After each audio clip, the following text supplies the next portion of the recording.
ایک حدیث بخاری میں بڑی مزیدار ہے، بخاری میں، سبحان اللہ۔ اور بخاری شریف قرآن مجید کے بعد امت مسلمہ کے پاس سب سے معتبر کتاب کا نام بخاری شریف ہے۔ نبی پاک صلی اللہ علیہ وسلم نے فرمایا ایک بھائی اپنے بھائی سے قرضہ لینے لگا، ایک دوست اپنے دوست سے پیسے لینے لگا۔ اس نے کہا یار پیسے تو میں دے دیتا ہوں پر کوئی گواہ؟ اس نے کہا غریبوں کے گواہ نہیں ہوتے، میرا گواہ اللہ ہے۔ اس نے کہا کسی کی ضمانت دے دو۔ اس نے کہا میری کون ضمانت دے گا، میری ضمانت میرا اللہ ہی دے گا۔ وہ بات ہو گئی 1000 دینار، اس کو بات بڑی پسند آئی، کہا اللہ کے نام پر تو کہتا ہے اللہ بھی گواہ ہے ہمارے درمیان اور اللہ ہی ضمانتی ہے، تو لے لے پیسے۔ 1000 دینار دے دیے۔ اب وہ بندہ دریا کے پار چلا گیا۔ یہ دیکھیں، اب اس حدیث سے آپ درس دیکھیں، یہ حکایت نہیں، یہ میرے رسول پاک کا بیان کیا ہوا فرمان۔ اس کی صداقتوں پہ دیکھیں، اور بخاری کی حدیث کے جملے کتنے حسین ہیں۔ نبی پاک صلی اللہ علیہ وسلم نے فرمایا وہ جس نے پیسے لیے بطور قرضہ وہ دریا کے پار چلا گیا، محنت مزدوری کرتا رہا، جب مقررہ وقت آیا تو اس نے 1000 دینار جو وعدہ کیا تھا کہ فلاں تاریخ کو دے دوں گا، اس تاریخ کو اس نے 1000 دینار لیے اور دریا کے کنارے پہنچ گیا کہ مجھے کشتی ملے تو میں اس تک پہنچاؤں۔ لیکن اس نے اتفاق کہ اس دن کشتی کوئی نہ ملی، بڑا انتظار کیا، کشتی کوئی نہ ملی۔ اس نے ایک لکڑی لی، لکڑی کو اندر سے پھاڑا، موٹی لکڑی ہوتی ہے نا بانس کی طرح، اس کے اندر سوراخ بن جاتا ہے، جگہ بن جاتی ہے۔ اس نے اندر سے اس کی کھدائی کی، اس کے اندر اس نے 1000 دینار رکھا اور ایک رکا رکھا کہ بھائی میں پہنچنا چاہتا تھا لیکن مجھے کشتی نہیں ملی تو میں 1000 دینار رکھ رہا ہوں، جس رب کی ضمانت پر میں نے لیے تھے مجھے امید ہے رب تجھ تک پہنچا دے گا، مجھے امید ہے اللہ پہنچا دے گا تیرے تک، مجھے امید ہے رب پہنچائے گا۔ یہ کہہ کہ اس نے اس کو بند کیا کسی کپڑے کے ساتھ اور بند کر کے دریا میں ڈال دیا۔ اب وہ انتظار کرنے لگا، وہ جو شخص تھا وہ بھی کنارے آیا کہ آج اس کا وعدہ ہے، اس نے آنا ہے۔ دینے والے کو ٹینشن ہوتی ہے تو میرے خیال ہے لینے والے کو بھی بہت زیادہ ہی ہوتی ہے کہ آج لینے۔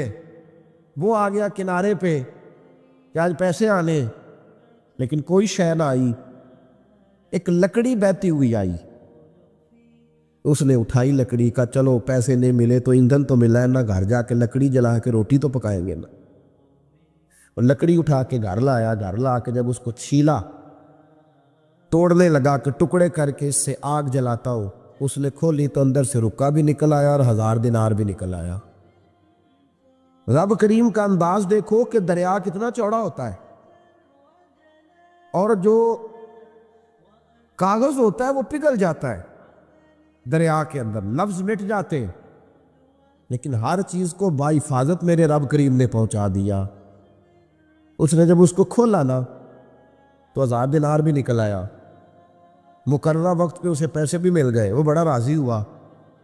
اب یہ بندہ آیا کچھ دنوں کے بعد دوبارہ 1000 دینار کا اور بندوبست کر کے لایا، پتہ نہیں اس تک پہنچے کہ کہیں گم ہو گئے۔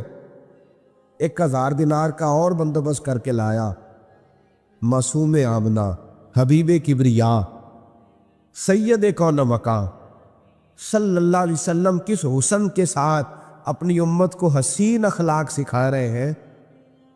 نبی پاک علیہ السلام فرمانے لگے غلاموں، ایک اور 1000 دینار لے کے دروازے پہ آیا اور دستک دے کے کہنے لگا میرا رب گواہ ہے کہ میں نے کوشش کی تھی پر مجھے کشتی نہیں ملی، میرا رب گواہ ہے کہ میں نے ہمت کی تھی پر موقع نہیں ملا، اللہ جانتا ہے جس رب کی ضمانت پہ میں نے تجھ سے پیسے لیے کہ میری کوشش پوری تھی پر موقع نہیں ملا، میں آیا ہوں پیسے رکھ لے۔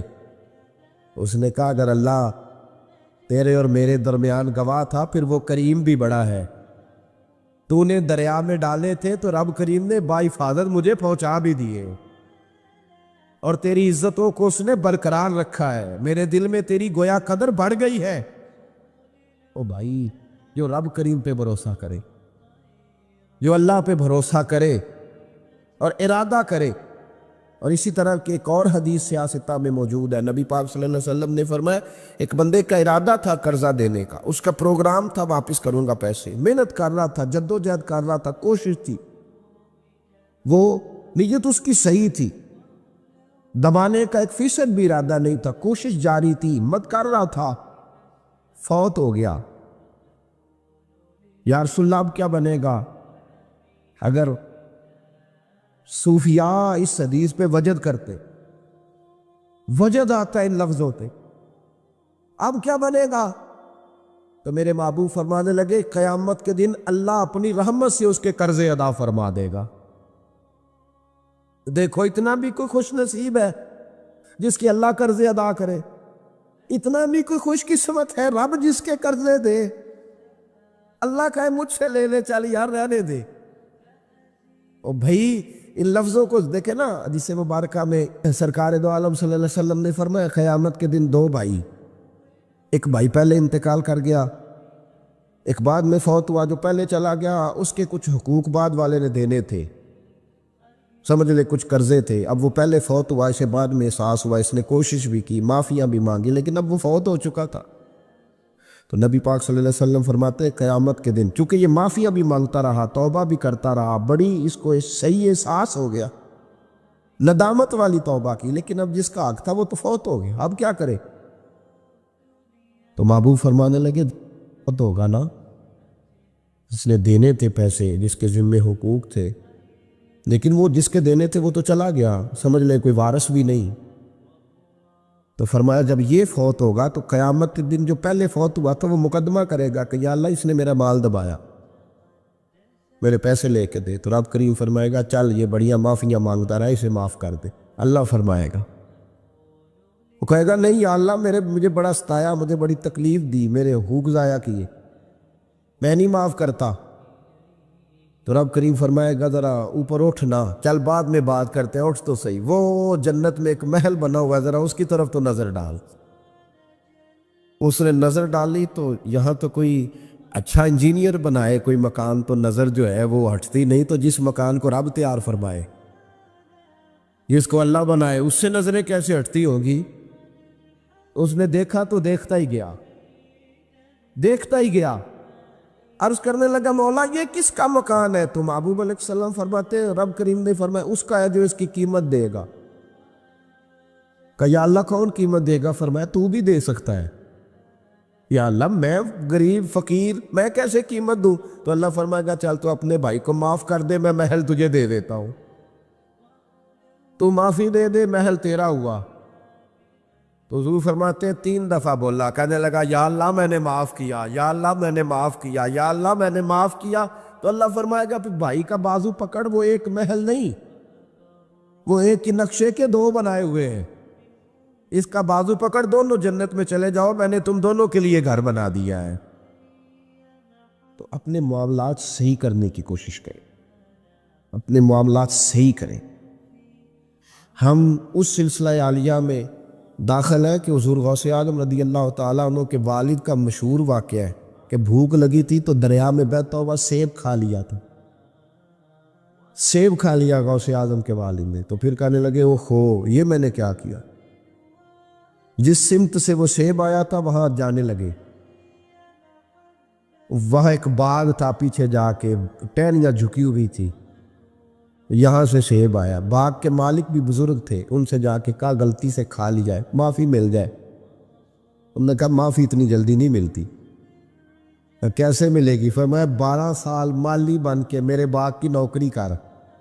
تو خدمت کرنے لگے تو حضور غوث اعظم کے نانا جی کہتے ہیں بچہ مجھے بھا گیا، کہنے لگے حضور چلے معاف کر دے اب۔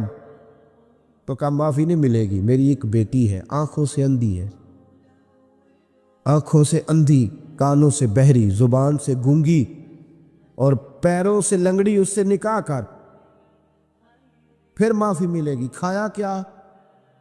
ایک سیب۔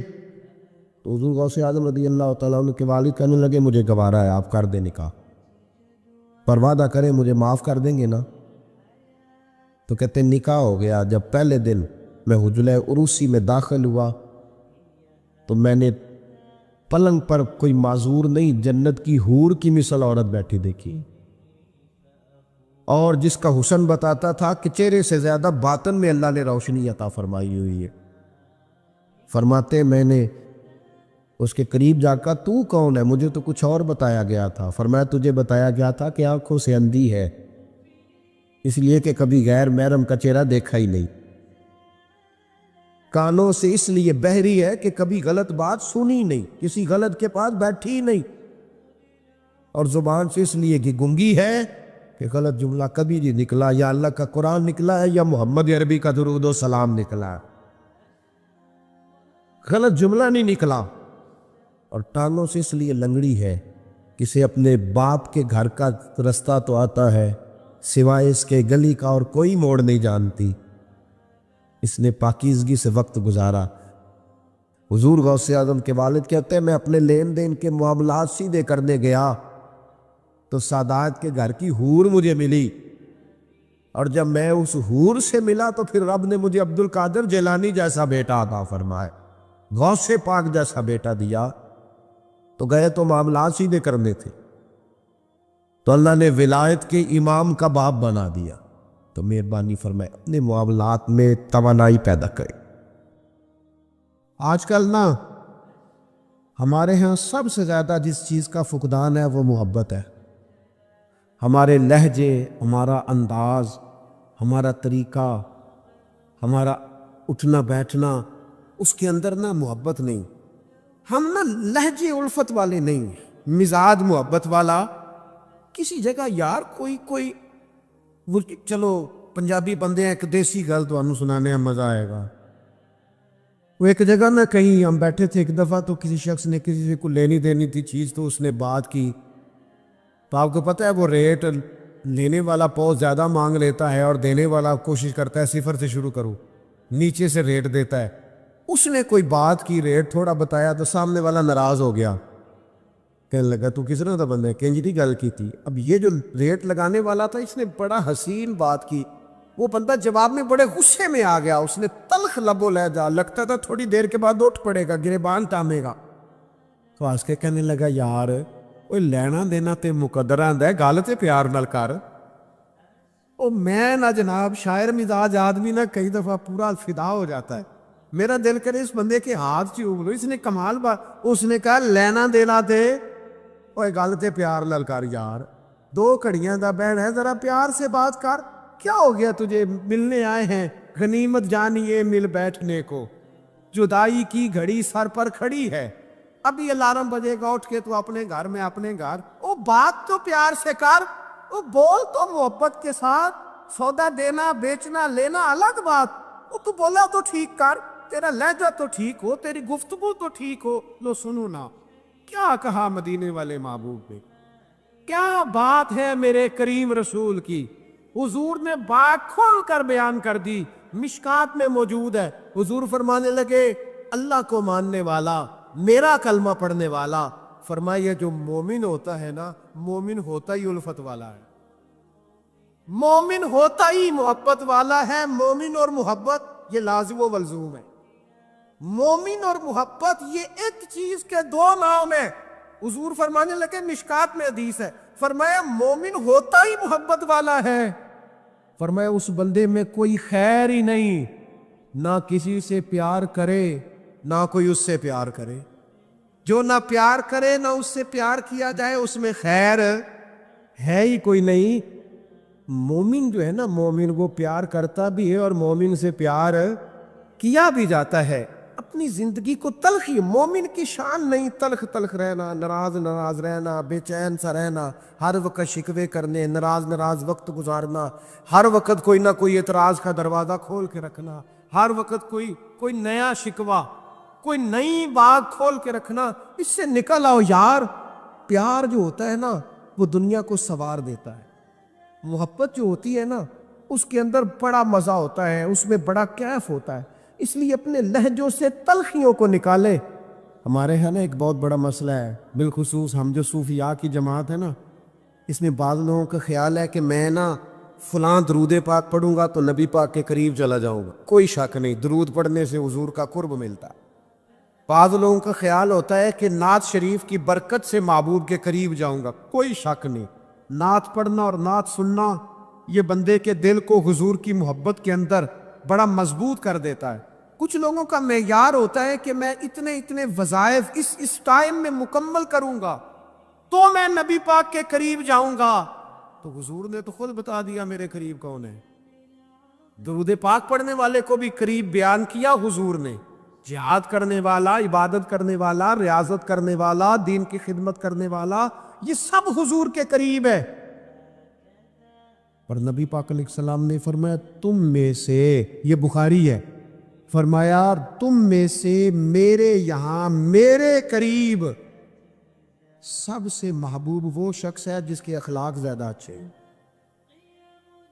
جس کا رویہ لوگوں کے بارے میں ٹھیک ہے، جس کی نیتیں، ارادے، لہجے لوگوں کے حق میں نرم ہے، وہ میرا محبوب ہے.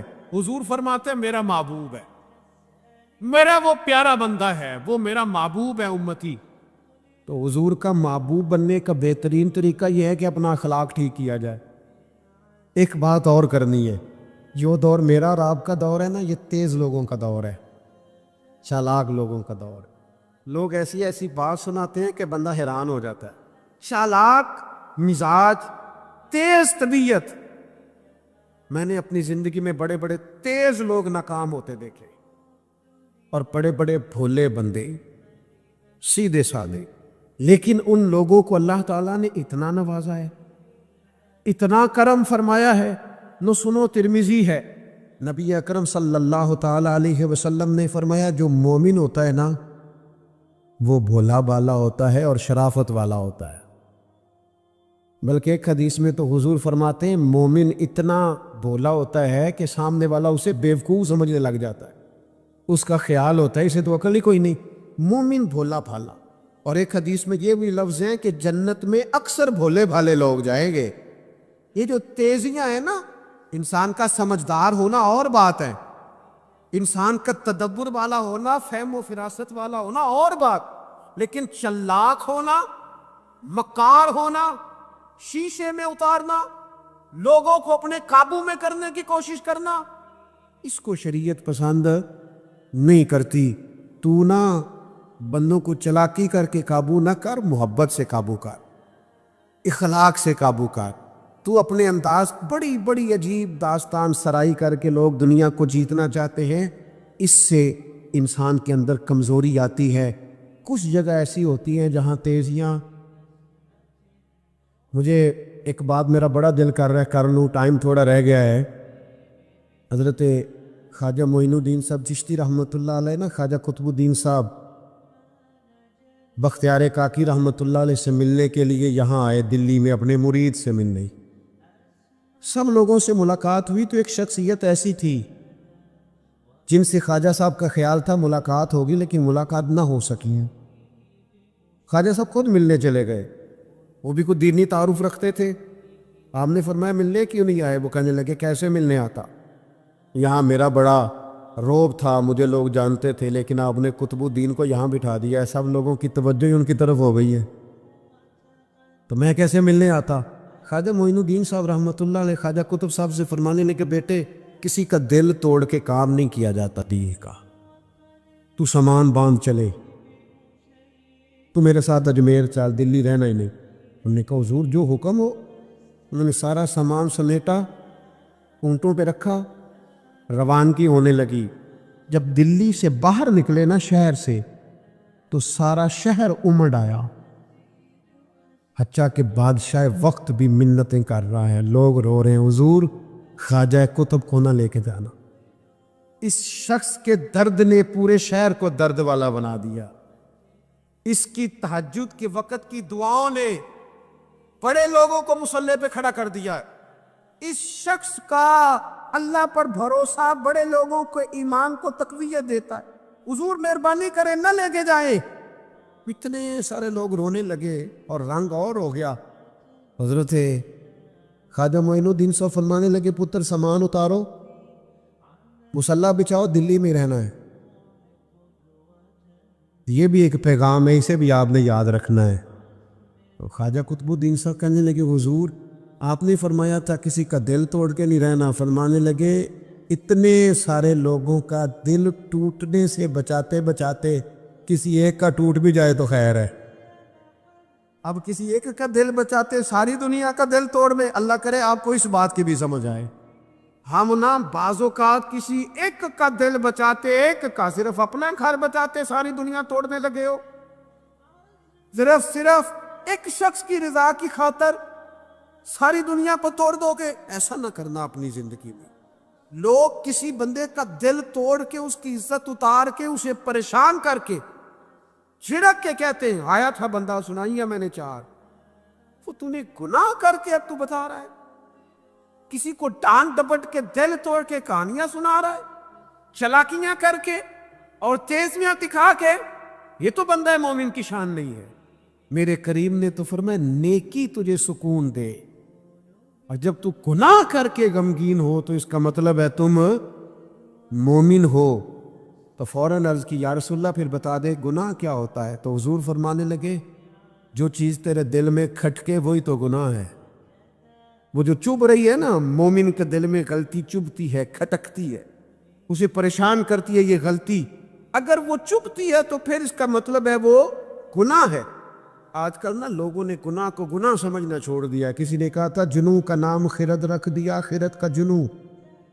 جو چاہے آپ کا حسن کرشمہ ساز کرے, آپ جو چاہیں نام رکھیں, جو آپ کی طبیعت آئے آپ وہ کام کریں, آپ اپنی مرضی سے نیکی اور بدی کا معیار قائم کر لیں. یہ ٹھیک نہیں ہے. اللہ کے رسول صلی اللہ تعالی علیہ وسلم نے جو آئینہ ایک بندہ مومن کے لیے بنایا ہے, اس آئینے کو ہمیشہ برقرار رکھا جائے. اپنے اندر وہ علامات تلاش کی جائیں. وہ ایمان کے بعد مومن کے اندر تبدیلیاں آتی ہے, قلبی طور پر, روحانی طور پر اور اخلاقی طور پر. بندہ مومن کی کچھ علامتیں ہوتی, اس کی کچھ شانیں ہوتی ہے, ان شانوں پر غور کرے. ہم نا جب تک اپنے باطن کو مضبوط نہیں کر لیتے, جب تک ہم روحانیت کی مضبوطی اپنے اندر پیدا نہیں کر لیتے, اور جب تک ہم روحانی طور پر طاقتور نہیں ہو جاتے, آپ لاکھوں روپے کا جوڑا پہن لے اور آپ کا قد بڑا اونچا ہو اور آپ کا چہرہ بڑا روشن ہو, لیکن اندر اگر نور نہیں ہے نا میرے دوست, تو لوگ تو ہو سکتا ہے آپ کی فوٹو بڑے شوق سے کھینچے کہ بڑا قد کاٹ ہے, لیکن آپ بے قرار ہیں. آپ کو پتہ ہے کہ اس مہنگے لباس کے اندر میرا دم گھٹ رہا ہے. آپ کو محسوس ہوتا ہے کہ اس کشادہ مکان کے اندر بھی مجھے بے قراری محسوس ہوتی. آپ اپنے اندر ایک عجیب سی تکلیف محسوس کرتے ہیں. لیکن اگر آپ کا باطن مضبوط ہو جائے, اللہ پہ بھروسہ ہو جائے, زندگی اس کی بارگاہ میں جھکنے والی ہو جائے, رسول پاک کے دروازے کی گدا بن کے بندہ جینا شروع کر دے, آپ یقین کریں سادے کپڑوں کے اندر بھی کئی دفعہ بندہ محسوس کرتا ہے یار میرا لباس تھوڑا سا سستا ہے, پر اللہ تعالیٰ نے جو مجھے ایمان عطا کیا ہے وہ سب سے زیادہ مہنگی چیز ہے, وہ سب سے زیادہ طاقتور چیز ہے. اپنے باطن میں خاص خصوصیات پیدا کرے, اپنے آپ کو ٹائم دے, اپنی قلبی کیفیات پر زیادہ توجہ کرے. زیادہ مجھے فوٹو شوٹو کھینچنے کا زیادہ تجربہ نہیں ہے, مصروفیات زیادہ رہیں تو میں اس طرف نہیں آ سکا. ایک بچے نے مجھے, ایک دوست نے ایک دن بتایا کہ وہ تصویر کھینچنے کے بعد پھر اس پر کچھ کام ہوتا ہے تو فوٹو اور زیادہ سونی لگنے لگ جاتی. اس نے بات کر لی, میں نے سن لی, وہ بات کر کے گزر گیا. تھوڑی دیر کے بعد مجھے کہنے لگا پریشانی ہے. میں نے کہا نہیں. کہنے لگا میں نے ایک سادی سی بات کی تھی, پتہ نہیں کوئی آپ تو کہیں کھو گئے. اس کے بعد میں نے 2-4 باتیں کی ہیں پر آپ نے ہاں نہ ہی نہیں کی, توجہ نہیں کی. میں نے اس سے کہا, میں نے کہا پتر تو آکھیا فوٹو تے تھوڑی محنت ہو جائے تو سونی لگن لگ جاندی. تو میں سوچن لگ پیا جے بندہ تھوڑی جی محنت دل تے بھی کر لے, تھوڑی جی محنت نہ دل تے کریے تو جے کدے وہ سونا ہو جائے نا, پاک ہوویں تے پاک ہی ملدا ہی, تے بنا پاکوں پاک نہیں ملدا. سارے جسم دے دھون دے نالوں اکو تولا ہے ٹکڑا دل دا. اگر تھوڑی سی محنت روح پہ ہو جائے, تھوڑی سی اندر تھوڑی توجہ کرے, وہ اگر تھوڑا چمکدار ہو جائے نا، کچھ غلاظتیں، کچھ نفرتیں، کچھ قدورتیں، کچھ عداوتیں، کچھ تکبر، کچھ حسد، کچھ بددیانتیاں، کچھ یہ چیزیں تھوڑی نکل جائیں، آپ یقین کریں بڑا چمکدار ہو جائے دل، بڑا سونا ہو جائے، بڑا حسین ہو جائے، یہ باطن ٹھیک ہو جائے نا تو اللہ کی ساری مخلوق حسین لگنے لگ جاتی۔ بندے کو نا کچھ عجیب سی کیفیات سے اللہ مالا مال کرتا ہے، اسے کوئی اللہ تعالیٰ ایسا انشراح صدر دیتا ہے، دل کو ایسا ٹھنڈا کرتا ہے، سکون نصیب ہو جاتا ہے۔ نبی اکرم نور مجسم شفیع معظم صلی اللہ تعالی علیہ وآلہ وسلم سے پوچھا گیا، یا رسول اللہ ایمان کیا ہے؟ ایک کیفیت کا نام ہے نا، ایمان کی صورت تو نہیں ہوتی، ایمان کا روپ تو نہیں ہوتا، وہ مجسم شکل میں تو نہیں ہوتا، ایک باطنی کیفیت ہے نا۔ یا رسول اللہ صلی اللہ تعالی علیہ وسلم آپ سب سے اعلیٰ، اس کا معیار آپ ہی جانتے، کریم بتا دیجئے، بندہ نوازی فرمائیے ایمان کیا ہے؟ تو نبی اکرم صلی اللہ تعالی علیہ وسلم نے فرمایا، جب تمہاری نیکی تمہیں خوش کرنے لگے اور جب تمہارا گناہ تمہیں غمگین کرنے لگے تو مطلب یہ ہے کہ تم مومن ہو۔ اور اگر گناہ کر کے بھی تم غمگین نہیں ہوتے، تکبر کر کے بھی تم غمگین نہیں، حسد کر کے بھی غمگین نہیں، حرام کھا کے بھی غمگین نہیں، لوگوں کا دل توڑ کے بھی غمگین نہیں، کسی کے حق پہ قبضہ کر کے بھی تمہیں غم کوئی نہیں، بہت سارے لوگوں کو بیوقوف سمجھ کر، نادان سمجھ کر، احمق کہہ کر، جاہل کہہ کر، عزتیں اتار کر بھی تم غمگین نہیں ہوتے، اس کا مطلب ہے تم نے معیار ایمان کو نہیں پایا۔ حضور فرمانے لگے نیکی خوش کرے اور گناہ تجھے غمگین کرے، آپ یقین کریں اب نہیں کرتا لوگوں کو گناہ غمگین۔ کبھی پلٹ کے دیکھو نا رب کے بندوں کی شان، اللہ انہیں رزق عطا فرماتا ہے تو عزت والا عطا فرماتا، وقار والی روزی میں دوں گا، وقار والی۔ بس تم 5 چیزیں پیدا کرو اپنے اندر۔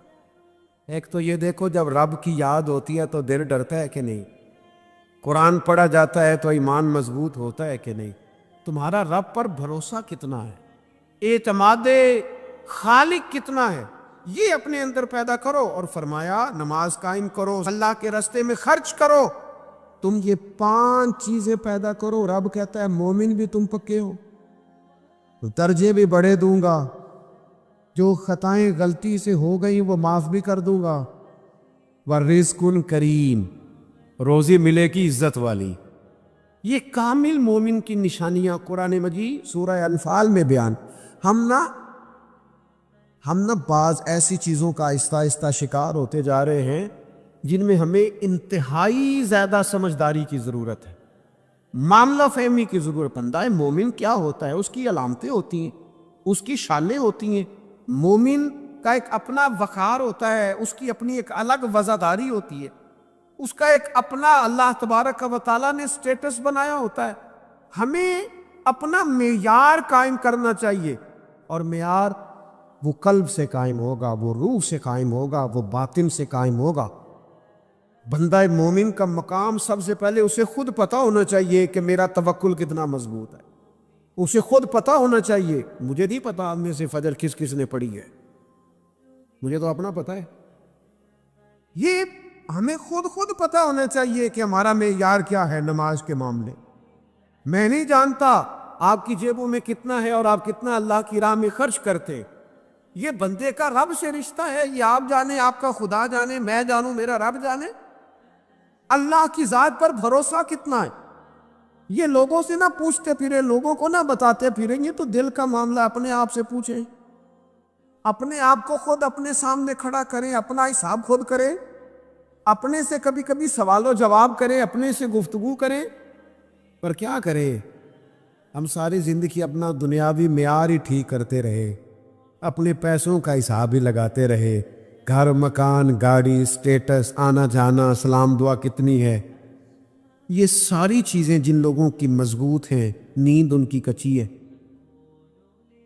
دنیاوی سٹیٹس جتنا لوگوں کا مضبوط ہے، سوچیں ان کی ٹوٹی ہوئی ہے، نظریات بکھرے ہوئے ہیں، لفظوں اور جملوں میں کمزوری ہے، باتیں جو ہیں وہ محسوس ہوتا ہے کہ ابھی تک یہ بندہ اطمینان ہی نہیں حاصل کر سکا زندگی میں، ابھی تک کوئی گفتگو پکی نہیں، کسی بات میں وزن نہیں، کسی جگہ ٹھہراؤ نہیں، کب ہوگا؟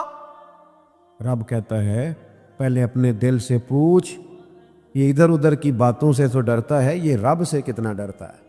پتہ ہے نبی پاک علیہ السلام کے صحابہ کا سٹیٹس کیا تھا، معیار کیا تھا رب سے ڈرنے کا؟ دو چیزیں ایمان کو مضبوط کرتی ہیں، ایک رب سے ڈرنا، ایک اس کی رحمت کی امید رکھنا۔ اللہ تعالیٰ کی رحمت کی امید بھی رج کے رکھنی ہے، اور اس سے ڈرنا ہے تو پھر بھی ذرا صحیح کر کے ڈرنا ہے، کچا پکا نہیں ڈرنا، ڈرنے کی کہانی نہیں بنانے کی او جی اللہ سے ڈر لگتا ہے، وہ ڈرنا ہے۔ اس ڈرنے سے مطلب ہو کہ اعمال ثمرے، اخلاق کردار کے معاملے میں انسان مضبوط ہو جائے، دیانتدار ہو جائے، سچائی والا ہو جائے، صبر و تحمل والا ہو جائے۔ امید بھی رج کے رکھنی ہے،